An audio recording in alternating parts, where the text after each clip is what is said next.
Here's your grid. Reverse top 10 puts Rollinson and Progine on the front row. Dan Connor won that first race this morning, so he starts from row 5. Watch out for the dude starting row 7, P13. He was very busy in that first race. Huge field of cars in the mighty Sangyongs, all the way back down to 29th position, but a few of them, Andy, got bent this morning. It's a rolling start, and you never know what's going to happen in the next 10 laps. No, and what we did learn from the earlier race today was that these guys definitely won't be sorting themselves out by the time they get up that back chute, will they? They will try as hard as they can to be too wide through 1, 2, 3, 4, and then all the way up the back. Oh no, we've gone early here with a couple. Geez, we're 3 wide and we haven't even crossed the start-finish line yet. Oh, you've got to give it to the mighty Sangyongs. They put on a big show. It's the last race before we go back to supercar action here in Pukekohe. And it's tight down there at turn 1. Kieran Rollinson at the pole position and will hold on to the lead from Todd Progine. A few female drivers in the lead pack, including Christina Orr-West. Watch out for the very fast Alexandra Whitley, but we're going on board with Paul Morris, the dude. Grabbing top gear, wait for it. Here it comes, 4th with the sequential box.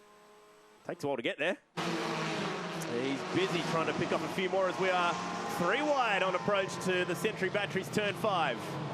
Uh-oh. Shepherd on the inside, nice. 3 wide is pretty standard for these guys at the moment, isn't it? That's how they sort of roll.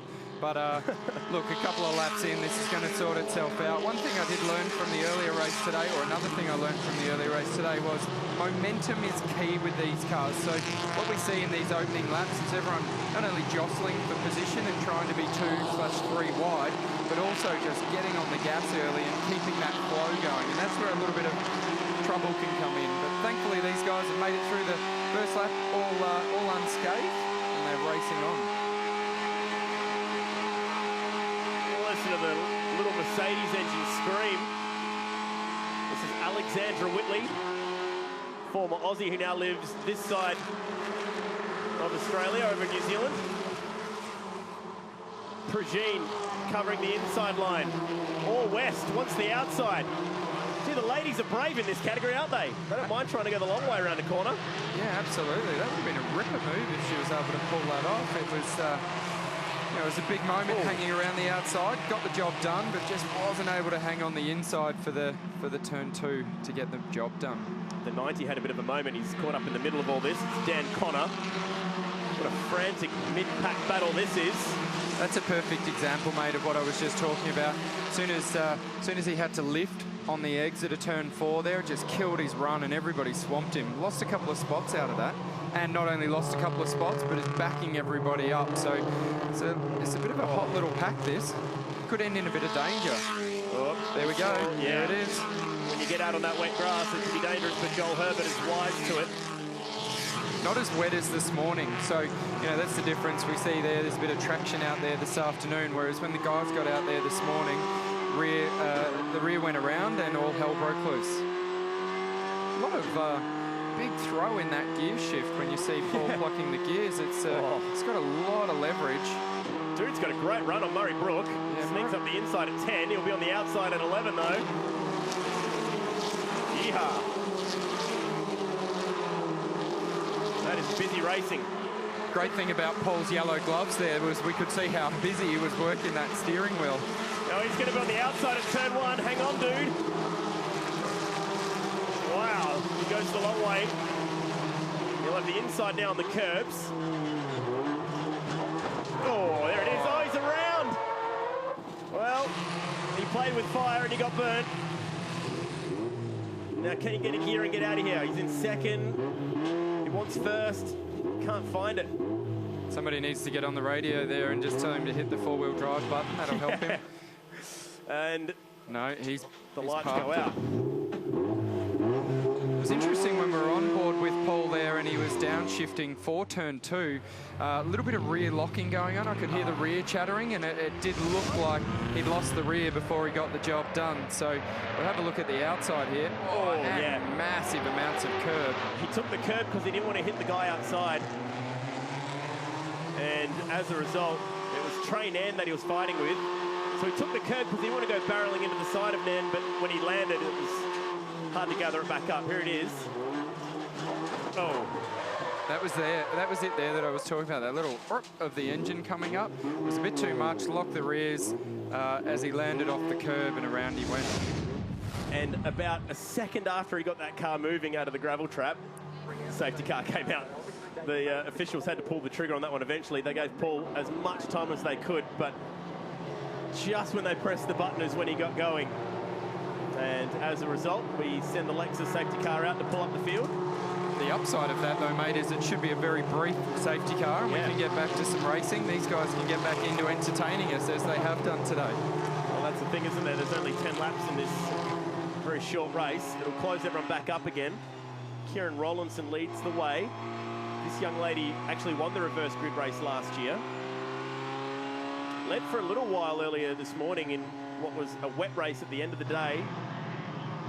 And it was frustrating for Kane Lobb, who was leading it. Looked like he had it home and hosed, and then it hosed down, and he didn't quite have the confidence in the wet conditions that Dan Connor did. This is great for Paul.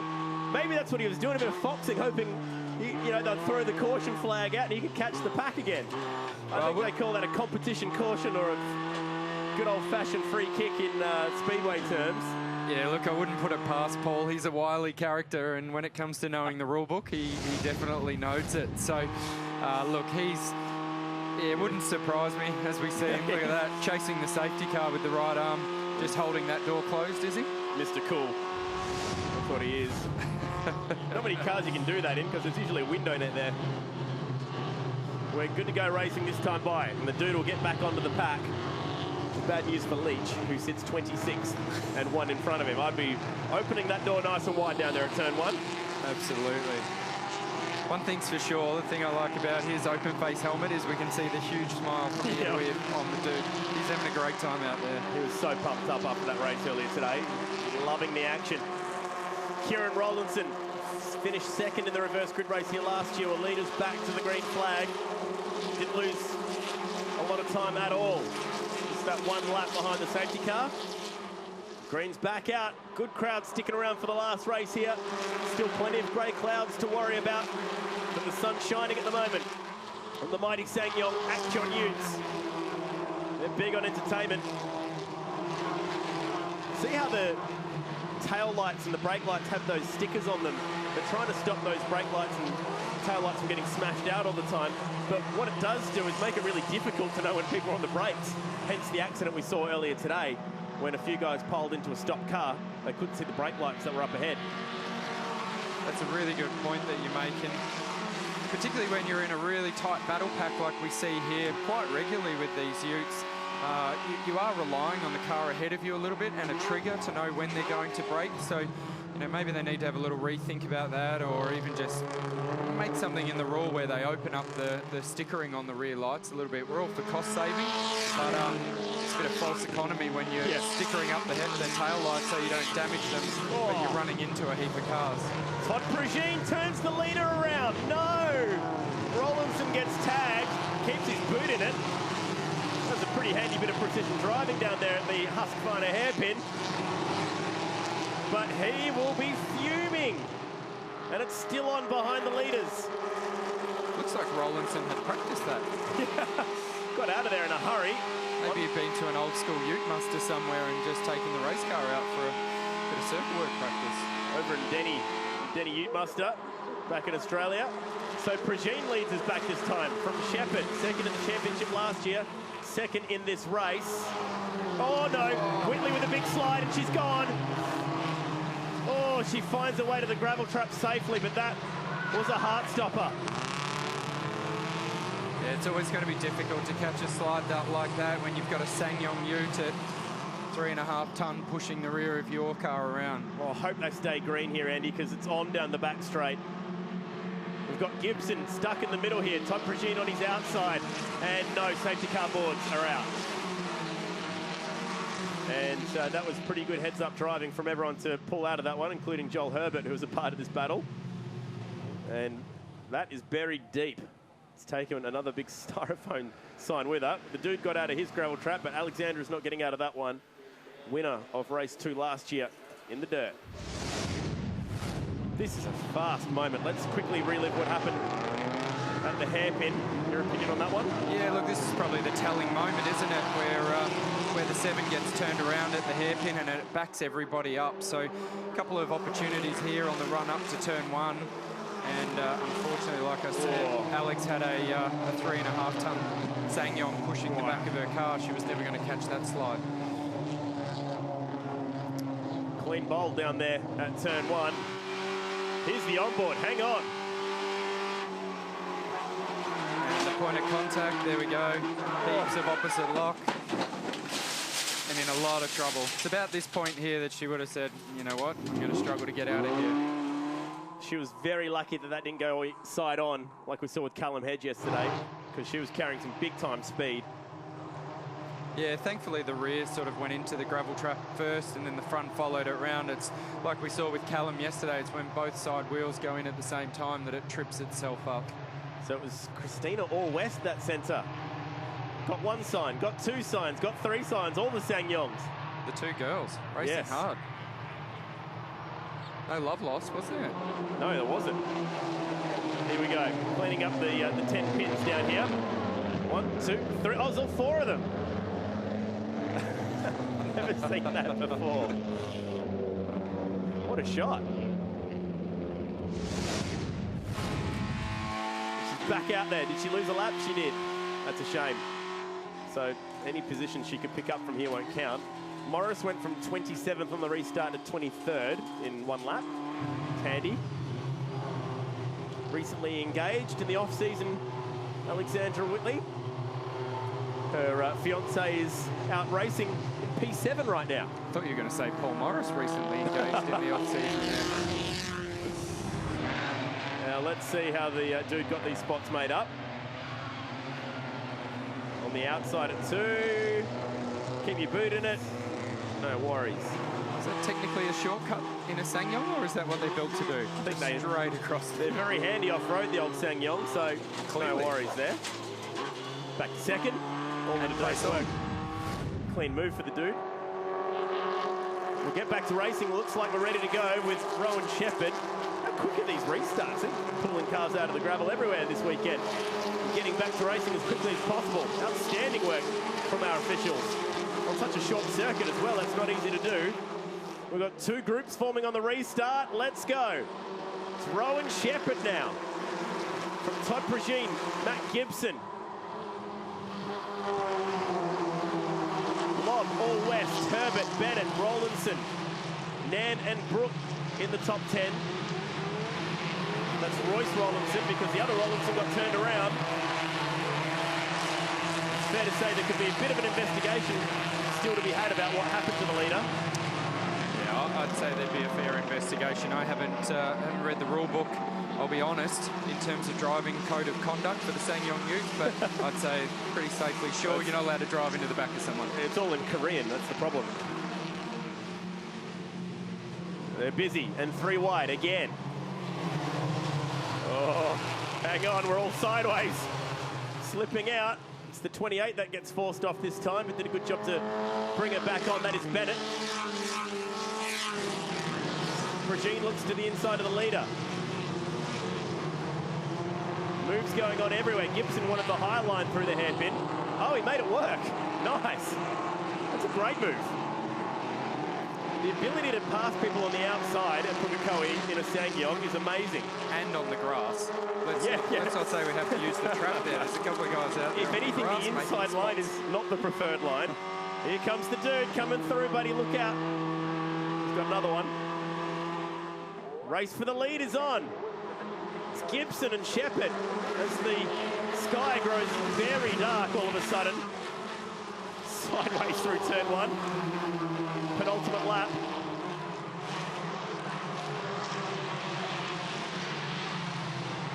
Gibson, the new leader here. I'm nervous here watching this every time I see cars going 2 wide through turn 1. It hasn't ended well today, has it? But guys have just made that one stick, which is great. But looking to get it back again. Here we go. We're seeing this draft. Need a bit of bump drafting going on. 74 needs to give a bit of a push here. Yeah, Todd Progine needs to pick a side here. Which one will he go for? Choose which one he favours. Chooses Team Gibson. The outside through turn 5 has been a very fast way through this weekend, and Gibson nearly makes it work. The benefit of that outside line is obviously it gives you the inside at the next one, but when you've got to turn the car that tight, as we just see there, it absolutely kills your run off the corner. Yeah, that worked out nicely for Todd Progine, who goes to second. Kane Lobb a part of this fight. Oops. Off wide, it's Murray Brook. Trying to come back onto the racetrack. They let him eventually. Matty Gibson there, he went to make one move and lost three, unfortunately. Got slotted back, didn't he? Big time. Now he's on the outside on the run up over the pit straight, so I'd say he's going to lose another one or two here, unfortunately. He led the beginning of lap 9. And he's just getting slotted back further and further. Last lap, side by side through turn 1. They give each other just enough room. They get through. Lobb's been the big improver, getting his way inside the top 3 here. Well, he's just 4th at the moment, needs to pick up 1 or 2 more spots. That's some really smart driving from his starting position of P10 after this reverse grid. And look, I think some of these guys need to sit down tonight and watch this race and how Kane's driven, and they could learn a few things, because for me, that's drive of the day. To come from there in a field like this, where it's so tightly controlled, is pretty impressive. Just nice, calm driving, really smart, well played. And I'd say high chance he might even pluck a couple more positions here before the end of the race, the way he's going. Well, he started 9th. He's fought his way up to 3rd. Now, let's see how defensive they go down here. Shepherd doesn't need to defend from Progine, not yet. The run to the flag is going to be good. You get the feeling Progine's probably in a good spot here. Banging doors for the minor spots. Wow, that thing of Shepherd's just got up and boogied out of there. Progine's fallen back into the clutches of Lobb. Shepherd's got this in the bag. Thanks for coming. Last corner. The officials did well to make sure this one went full distance with all those safety cars.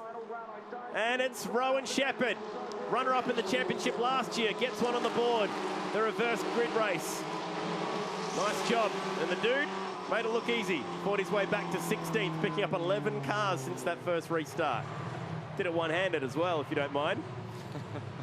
How's Rowan Shepherd? He's got tear-offs on his helmet inside that car. So he's not used to having a windscreen. Not too sure about that, yeah. Anderson's pulled up on the back straight. That's a big shame for the number 4 of Tony Anderson. Doing double duties in the touring cars as well. It's Shepherd who picks up the race win from Todd Progine. Kane Lobb looking very fast here this weekend. And Matt Gibson drove through the field nicely as well. The dude back down in 16th. He's having a ball this weekend. Came off worse for wears in this one, but looking forward to seeing him bounce back for the final race tomorrow.